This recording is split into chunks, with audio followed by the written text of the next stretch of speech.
Welcome back to another episode of the Born Again podcast. I'm Katie. And I'm Joe.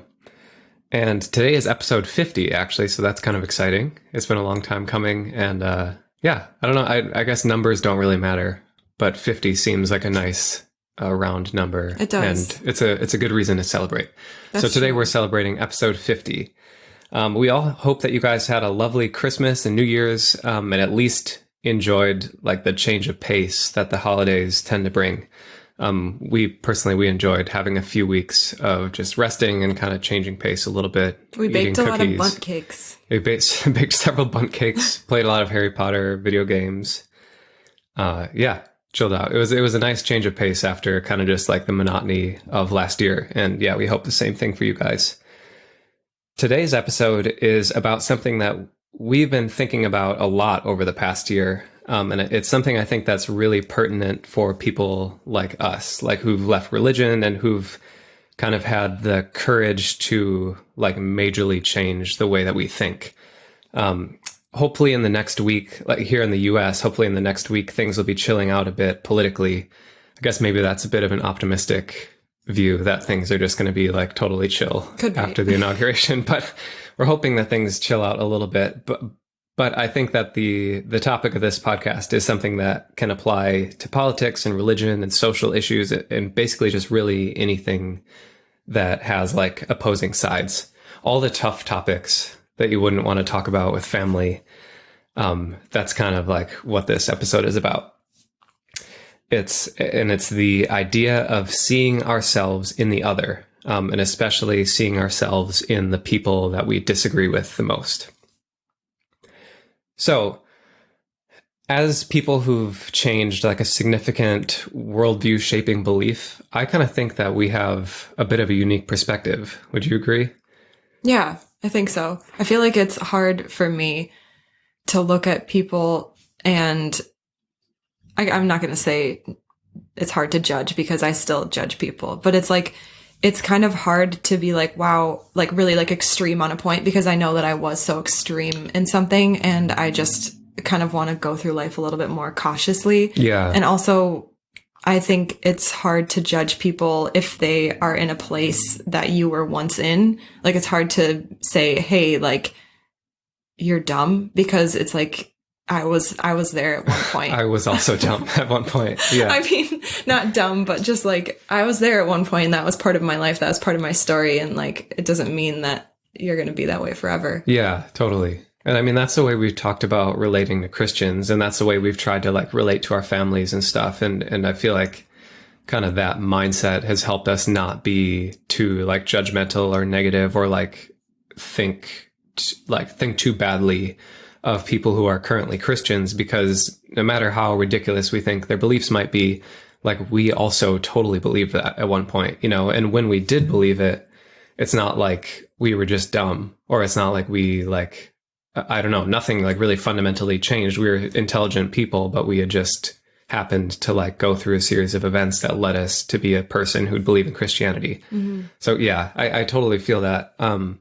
I think that it's like a really, really unique opportunity we have. Because I mean, obviously I only have my own experience, but I don't think that many people have these types of like huge belief shifts in their life that like fundamentally change the way that they see the world. You don't think so? I don't know. Yeah, I just don't know. You know, I mean, obviously we went through it with religion. I think it's like probably fairly uncommon for someone to change a religion. At least like in the circles we ran in, like people were lifetime Christians, you know, again, like this is all just from our perspective. Yeah. So like we don't have a ton of experience here, you know, but like in terms of people I've met and people I've talked to and the people I've had relationships with in my life, like I don't know many people who've left religion for one or like really changed their mind on something that's that big of a scale. Mm-hmm. So like all that being said, I think that us as ex-Christians or people who've left the church or like deconstructed our faith, we have a unique perspective. And I think like we really should capitalize on that. You know, I think we really should feel good about that. We should kind of take advantage of the unique perspective we have. And that perspective is the ability to basically empathize with people who believe crazy things, I guess is a way to put it. There's probably a better way to put it. But I do think that we kind of have the ability to understand people who believe something crazy. Because at least for me, like I think that what I used to believe, I now consider that crazy. Well, like especially just the type of Christianity we were into. Yeah, like I believed in essentially magic. And do you believe in magic? 3 years ago, yes. And still now, in a different way, I suppose. But yeah, I kind of think the way I used to live, the way I used to look at the world seems like crazy to me now, you know? Mm-hmm. And hopefully we keep continuing to look back and say, wow, I was crazy then. Probably. Because that's the only way to live. Yeah, that's right. That's the only way we know how to live now, is constantly thinking our pasts are insane. No.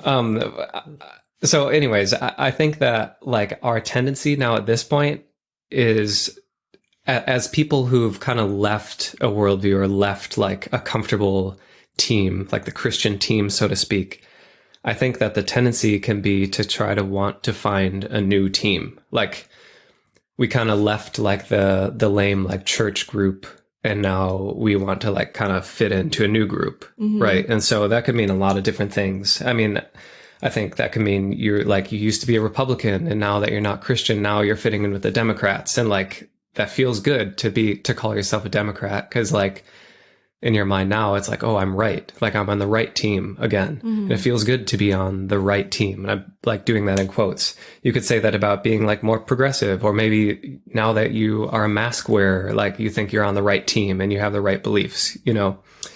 I don't think that like those beliefs are necessarily damaging. Like I think calling yourself a Democrat isn't like doesn't have to be a damaging or like bad thing at all.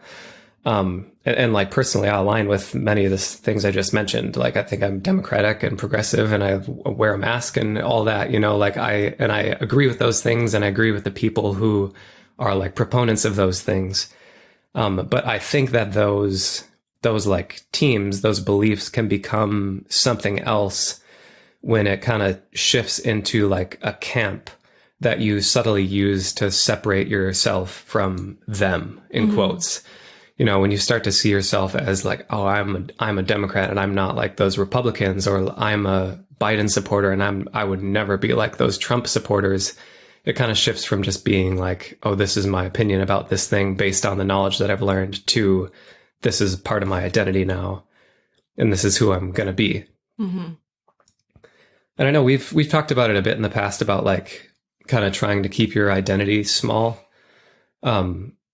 And I think that's similar to this too. Like it's a tendency to want to fall into some group or into a camp or into a belief, because it feels more secure to like be a part of. It's easier. Be a part of something. Yeah. Like it's easier to like let someone else define you, because they've already laid out the requirements. Yeah, that actually is a good way to think about it. That's what we wanted in Christianity. It answered all of our questions. How do you feel about this? Do you feel this? How do you think about this social issue? You think this. Yeah. And I mean, it's the same with any kind of group. They're like, they've already lined out how you should think and behave and what you should do. And it's easier to just fall in line.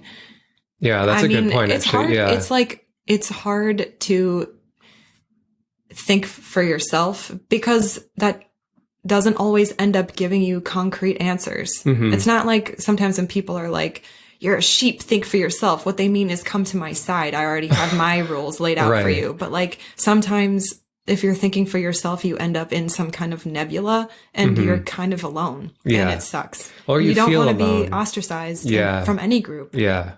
Or you feel alone. Yeah. I think we've experienced that in this last year on many different fronts, is that if you aren't like a strong proponent of one particular argument, like specifically like talking about something online, if you're not like a strong proponent of one particular opinion or one particular thought about something, that you do feel totally alone. Because I think like the position of, you know, I don't know all of the answers. I have my thoughts about this, but I have reservations about this piece, and I have, you know, this belief, but I also think it's kind of counteracted by this, and everything, kind of weighing everything like evenly, holding everything in this kind of loose place and trying to sort everything out for yourself. It's hard to express that in like an Instagram caption or in a 160 character tweet Yeah. or whatever it is now. And I feel even weird talking about it now because I didn't know what we were going to be talking about today in this podcast because Joe just kind of set up everything and he was like, all right, just come have a conversation with me, which is actually my favorite way to do podcasts. But it's weird talking about because it's weird talking about what you believe nowadays, I think. Yeah. I think so too. And I think it's weird talking about how it's hard to share any kind of like ambiguity or subtlety. You know, it's like the media and the way that we live our lives right now being like so focused on social media and the internet and like headlines and stuff. Everything feels very black and white again. And like, if you don't align with these black and white principles, then it becomes really hard to feel like you have any voice or any say, or that it feels hard to believe that there's anybody else who feels the same as you, because from the outside, it looks like the entire world is divided into these camps, into these two opposing forces. It's always two. It's always like you're either religious or you're not. You're either spiritual or you're not. You're either progressive or you're not. You're either conservative or you're not. You know, like, I don't even know. There's so many others. You either are for abortion or you're not. Or you're like anti-vax or you're pro-vax or anti-mask or pro-mask, or, you know, it's really anything. It feels like everything gets overly condensed into these overly simplistic camps. I feel like because of going through religion, for me especially, I hated so much when I felt like I was constrained to a box and I needed to think these things. And I feel like I notice it so much now. And my tendency with things is to, like, if someone's pushing me to do something, it's for me to like step back. And it's like, if you're so pushy, that's a red flag for me. Yeah. And so like when people push me, I just remove myself from the situation. I don't know if that's a very good coping mechanism, but like, it's just what I have done in the past and what I tend to do. Well, I think it's like really important to, in those cases, to like connect with yourself and like really have a good think about it and figure out like absolutely for yourself, where do you stand on these things? Like, what is ethical to you? What's moral to you? What's right to you? What's wrong to you? You know? And I think like it too is like, okay, if you don't tell everyone what you think and come up with actually maybe better. Yeah. I sometimes feel like there's not enough of people just keeping their opinions to themselves and doing good from those opinions. Right. It seems like everybody just wants to talk about their opinions so that you know that they're a good person, but then I don't really know like what they do, so I can't judge them, but it just seems like I feel like lately on the internet, I'm back in Christianity again, and everybody's like, look how good I am. Look how like much I'm doing like for God or like for my God now. You know, it's strange. Like we were talking about the other day that everybody seems very self-righteous, and I know that it's a judgment on my part, but it just feels like that's what Christianity was to me. Everybody talking about like how good their walk was with God and like how much they read their Bible and how long their quiet time was. And it just kind of sometimes feels like that, especially on my version of social media. Definitely. Yeah. So all that being said, I think like an approach we've tried to hold like this whole year is to try to kind of hold things loosely, hold things in both hands, like try to see the bigger picture, try to understand like the humanity that's coming into play in all of these issues. And it's something I've noticed with myself over and over again is, like I already mentioned, the tendency to want to kind of fit into one of the two camps, because it's, in my experience, it feels much more comfortable to be able to just slip down to either side of an argument and like join in to one of the sides, join into one of the camps and become kind of another part of the group, so to speak. It feels familiar to me. It feels comfortable. It feels like I have like people around me supporting me. You know, it feels good to be a part of the group. There's no denying that. I don't think all groups are bad either. And, you know, I think there's certain things that are like, I don't think that it's a bad thing to be a part of a group necessarily. But where I think it does become a bad thing is when you're like, you being a part of this ideology or part of this group or a part of this us versus them amplifies and exaggerates the black and whiteness of like our current social and political and ethical and economical landscape. It like amplifies the duality. It amplifies the separateness. It like amplifies the us versus them. And I think that that's like pretty common And I think that's understandable. And I think, something else that probably causes that to happen even more is that us as humans, we have kind of a tendency to want to like reject our shadow. And what I mean by shadow, I think it's from Jungian philosophy, but what your shadow is basically anything that you feel shame about, or parts of yourself that you like kind of want to ignore or push down, or you feel shame about, or you don't like, don't bring up or entertain. Like what? Like, so some examples would be like, maybe we feel shame that our critical thinking skills used to be so weak, so like we stayed in Christianity until we were 45 years old, and we feel shame that our critical thinking skills were really weak. And so now that means that we get really easily triggered by people who don't have good critical thinking skills. Mm. Or like maybe we feel shame that we used to be like staunch Republicans, and now we're really triggered by people who support Trump.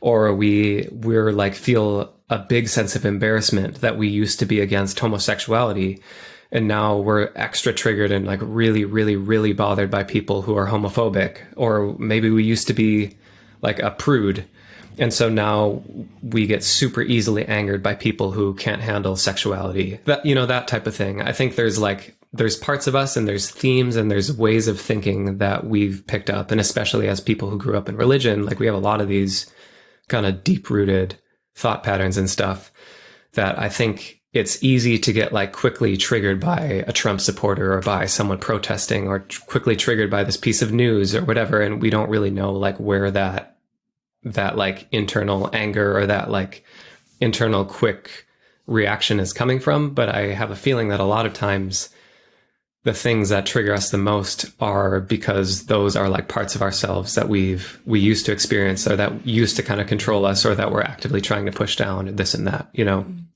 So those two things combined, the tendency to want to join into a group, along with the tendency to like react strongly and push hard against our shadows, I think takes the opportunity that we have as ex-Christians to see everybody as like just humans and understand that we all believe different things. It takes that and it makes it kind of hard to maintain that mindset. And it makes it a lot easier to want to just fit into one side or the other of what seems to be a black and white argument. And all of that sounds like kind of hard and negative, but I think that there's like a really simple, the answer to that issue is really simple. And I think really like the solution to this duality and this separateness and the like anger we feel against our quote unquote enemies and people we disagree with, we need to always remember that the people we're against have in their mind, they have very good reasons to believe what they believe. Just in the exact same way that when you were a Christian 5 years ago and you were a worship leader at your church and you were evangelizing to people on the street, you had what you believed to be very good reasons to believe what you believed as well. And so I think like keeping that in the very front of your mind seems to be like a major key to me. And it's maybe hard to believe, I guess, like, when you think about like someone who supports Trump. It's like, it's down to that thing. I mean, though, that like everybody is like a product of their environment. Mm-hmm. I mean, they have the way they believe and the things they believe, their reasons are because that they are them and they're not you and you're not them. So you believe what you believe. And it's like hard because everybody was subjected. We're all dropped off in this earth where we're dropped off. We didn't choose it. I mean, necessarily, You know what I mean? We're born where we were born. We just showed up.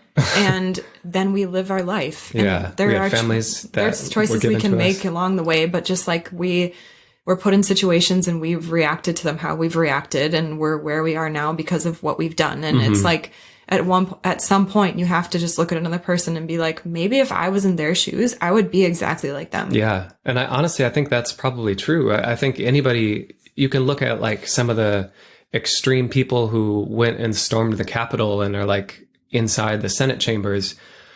I honestly think that if I was that person and I had lived the life they had lived and been raised by the parents they were raised with and had the friends that they had and read the blogs that they read and were influenced by the ads that they saw, whatever, like the sum total of the millions or billions of circumstances that come together to create this person's life, if I would have gone through that path that they went through, I probably would be at the Capitol as well, storming the Capitol, you know? And that's not to say that it's right or that that's like moral. But I think that at a certain point, that person, like, what else could they do? Having gone through those circumstances and being influenced in the way that they're influenced, like, what other choice could they have made?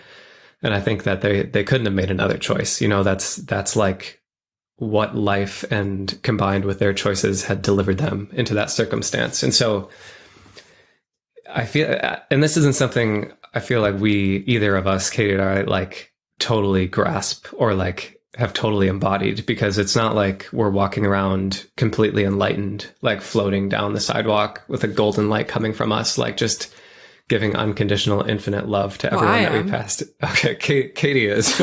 I haven't gotten to that point yet. But I think it's something that we're kind of both trying to grasp, and we're both trying to like actually incorporate into the way that we think and into the way that we see the world and understand like these issues that are popping up around us, you know, as we live.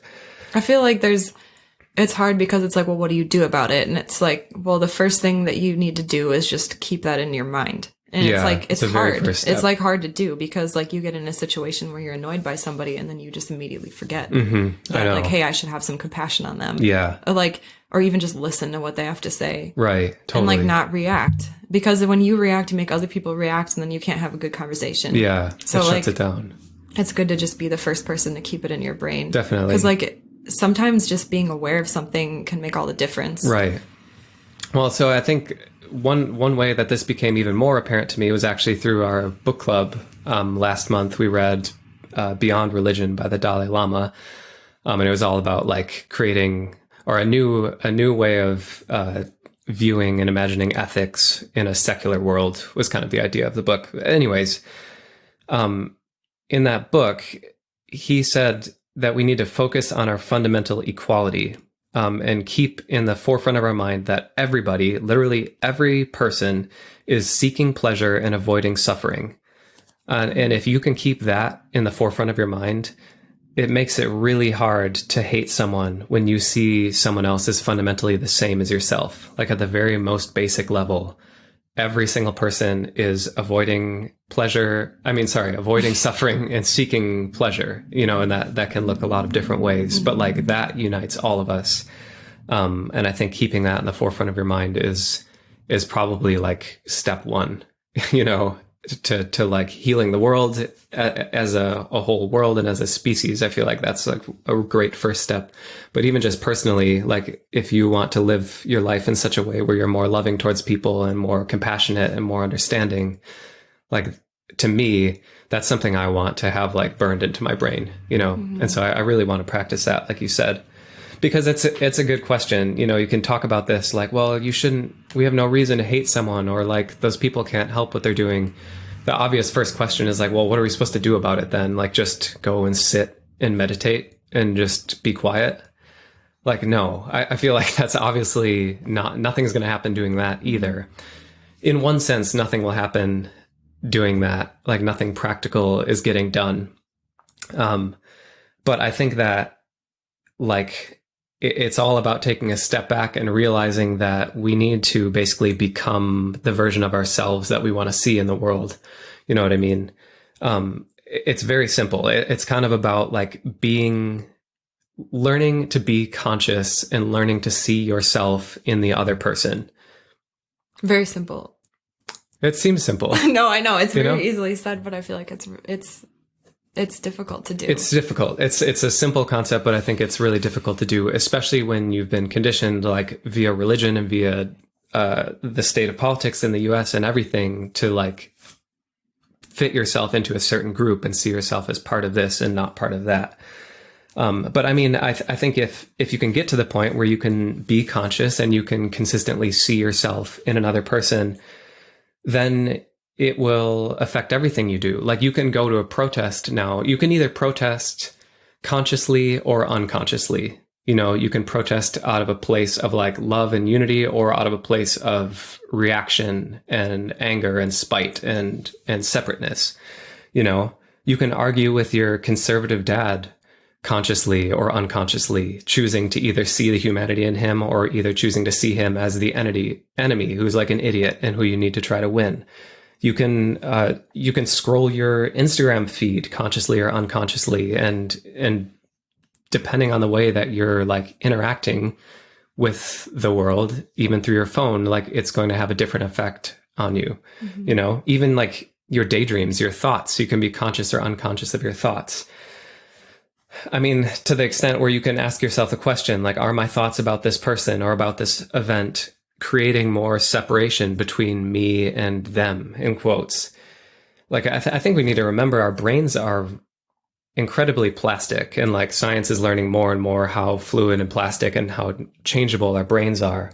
The more like thoughts of separation and the more feelings of separation that you entertain on a daily basis, and maybe that be like because you're scrolling Reddit every morning or you're scrolling your Instagram feed, the more that you're going to see the world through that filter of separation. You know, so it's like anything. I feel like it's just a long-term practice. You need to ask yourself those questions. Is this action I'm doing perpetuating a sense of duality, or is it highlighting our shared humanity? You know, it is like sharing this nasty clickbait headline unifying the world, or is it aggravating things and inciting anger and increasing divisiveness and further misunderstanding? You know, I think there's like this simple concept of basically seeing yourself in other people has far-reaching implications into like the simplest things that seem maybe unrelated, like scrolling your Instagram or posting a headline or reposting something on Twitter or whatever. But I think like this very simple, fundamental core concept of seeing yourself, seeing the humanity in other people can really change the way that you interact with the world, you know? I mean, our brains call the shots. If you're like thinking in your brain how much you hate everyone every day, and then you go out on the street or you're commenting to people or texting with your friends, like you're just not going to be in a good mood. You're going to like spread your negative vibes everywhere. Yeah. And, like you're going to, I don't know. I feel like we need to realize how much like people respond to like just a word you say to them. Totally. Or, like think about when you comment to people online, like it probably affects them way more than you think. Yeah. Like like you can live, you have power in like your words. I mean, that's one of those things in the 4 agreements. It's like be impeccable with your word, and like think about how you literally can like break down or build up a person just by saying things. Right. Like, and you're saying one thing and like the weeks of decisions and thoughts you've been entertaining in your brain are going to form your brain into certain ways that will cause you to react and to respond to certain people in certain ways, or to say certain things or use certain words. I know. And there's nothing even like woo woo about it. It's just like if you're thinking and entertaining thoughts of separation constantly via news or via your anger about your political dad or whatever it might be, then like you're seeing the world through that lens. It's changing the way you interact with the world, and in a sense is changing the world that you live in, because you're essentially living through this filter of a brain that you have. Yeah.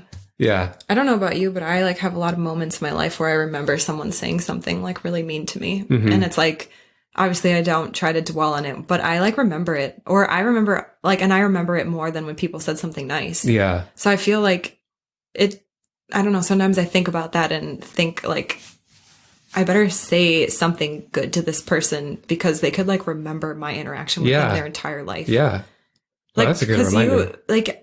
You can remember just strangers that you've never even met or don't even know what they look like. You can remember what they've said to you. Yeah. Yeah. No, I know. And so I feel like if our goal as like a humanity is to elevate ourselves, is to become people who are more heart-centered and compassionate, who are more focused on like unity and seeing our commonalities between each other rather than looking for the things that separate us or looking for things that we disagree with in each other, then our words to each other are the byproduct of that is that our words and our actions to each other are bound to be more loving and more edifying and more unifying. Edifying. I know. As I was saying it, I'm like, that's a church word. Does word, anyone else use that word besides church? I don't know. I don't think I've ever heard it. Except, but we understand. We all understand here. Yeah. But yeah, I really do think it's a practice that we need to commit to, basically, to try to see and amplify the things that unify us. Like, in my mind, what I would like to commit to and what I've been trying to commit to is to just catch myself over and over, catch myself when I'm entertaining thoughts of separation, or when I'm feeling like super angry about some headline I'm reading, or feeling like irrationally frustrated that my conservative dad can't understand why someone doesn't support Trump, or, there's the list is endless. Mm-hmm. And I feel like I am constantly catching myself in those reactions. And I think that I'm trying to see, every time I catch myself, I'm trying to see that in itself as a victory. Like, ooh, yes, caught myself. That's like one less time that my brain is going to carve out that groove of separation. And it's one more time that my brain is beginning to fire, or like create those new neural pathways of unity and what am I trying to say? Connectedness. Yeah. The opposite of separation. Every single time that you catch yourself, it's like it's slowly changing your brain a little bit at a time. And the idea is that you'll slowly and over time become a better person, become a new person, a person who sees the world in a different way, sees people in a different way, a person who's able to have really hard conversations with people you disagree with, because you're not constantly reacting from like this place of ego to the person you disagree with. But now, as you're talking with someone, you can see them almost as yourself. You can see the things that connect you. And I just feel like this seems like such a simple and fundamental concept that, in my mind, if I could really grasp it and really practice it and make like a habit out of it, it would completely change the way that I move about the world. And on a larger scale, like, if we could all do this as a humanity, I feel like the world would improve. Like, the byproduct of that would be amazing. I think like if we could see Republicans as humans that we're unified with, and that at our deepest, most core level, we are the same, like that would change the political debate, and maybe it would cool off the heated two-sided war that's going on. And that same principle could be applied to like anything, really, really anything. And that excites me. It needs to be applied to like us viewing Christians. Us and Christians, totally. Yeah, I on a theoretical level, I can say it seems so silly to me to look at a Christian and say like, oh man, they're so ignorant, like they're so dumb. In a way, I see that and I think that because I disagree with their beliefs, but in another way, I know exactly how a person could believe that. I know what it feels like to believe that. I know that they have reasons to believe what they believe. Whether those reasons are good or not in my mind doesn't matter, because in their mind they are good, And so it's like we're all on the same team here. We're all on the same team. We're all trying to be as happy as possible. We're all trying to suffer as little as possible. Like, let's focus on those things. And I feel like we'll all be better off. So in summary, I guess kind of what I wanted to get across is that I think it's so key for us. And I think that as Christians, we have a better chance, like a better opportunity. We're maybe like a few steps closer to being able to actually do this than people who haven't gone through a crazy worldview belief shift like we have. I think that we have an awesome opportunity to start seeing the world in a different way, to start relating to people in a more unified, more compassionate way, because we should be able to relate to people who have crazy beliefs, because we used to have crazy beliefs. We know what it feels like to have crazy beliefs. We know that we were still people then. We still loved our families. We weren't evil. We weren't like psychotic. We were just people trying to have the best life. And at the time, that's the way we thought that we were supposed to have our best possible life. Mm-hmm. So yeah, seize that opportunity. Like keep that in mind. Keep yourself humble. Keep it in mind that you've been tricked before. Your beliefs have been wrong before. Like, hold your beliefs in an open hand. Be willing to have an open mind. Be willing to understand other people. Be light. Zoom out. See yourself and everyone around you. I think that's a much healthier and more effective way of creating change in the world than like sitting in our safe little camps throwing angry turds back and forth at each other over Twitter. Turds. So immature. Well, anyways, thanks for listening. It's beautiful. Thanks for all the lovely messages that you've sent us over the break. Thanks for being a part of our beautiful little community. And we will see you next time.